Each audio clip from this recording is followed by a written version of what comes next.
Welcome to Rapid Fire. Today's game is Rocket Ranger was released in 1988 on the Commodore 64 by Cinemaware. If you owned a computer in the 80s, then Cinemaware was a sign of quality. Whether you owned an Amiga or a C64, it was gold all the way, with classic games like King of Chicago, Defender the Crown, The Three Stooges, Wings, It Came from the Desert, Sinbad and the Throne of the Falcon, and many more. Rocket Ranger was designed by John Cutter, who'd previously done the aforementioned Defender the Crown, and this game, like so many of their projects, drew inspiration from classic pulp movies of the 50s and 60s, like Captain Cody and Flash Gordon, with his hero dashing about in his rocket pack, saving damsels in distress and taking out bad guys one punch or laser shot at a time. As a game, it had many different gameplay styles that all mashed together for an unforgettable experience. The basics of the story and setting is World War II, with the Nazis advancing over Europe. You, while in your lab, receive a mysterious piece of equipment from the future which teleports its way in, with a note explaining the Nazis win World War II. It was now your task to set history right and use the rocket pack and gun to alter history again for the Allies to win.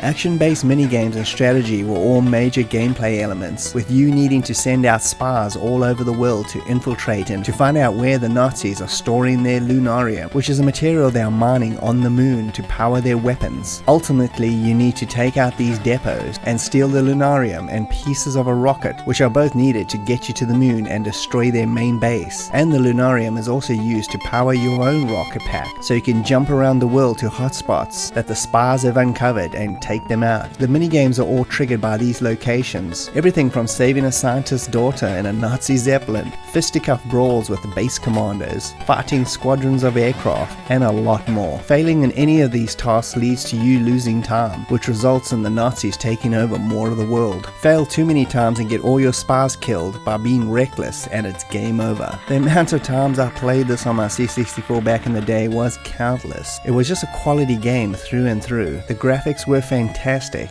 and comparable to its Amiga big brother in every single way. The music was top notch and super memorable, and the minigames played really well, with maybe some of them being a little bit too hard compared to others. It also had really great sound effects and digitized speech samples. We don't need you.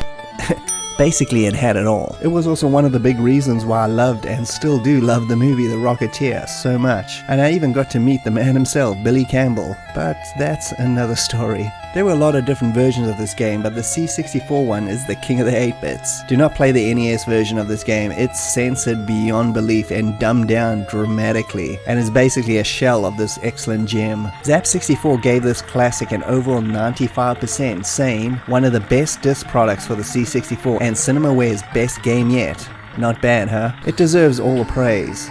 Part pulp movie, part strategy game, part arcade action. Every part a classic.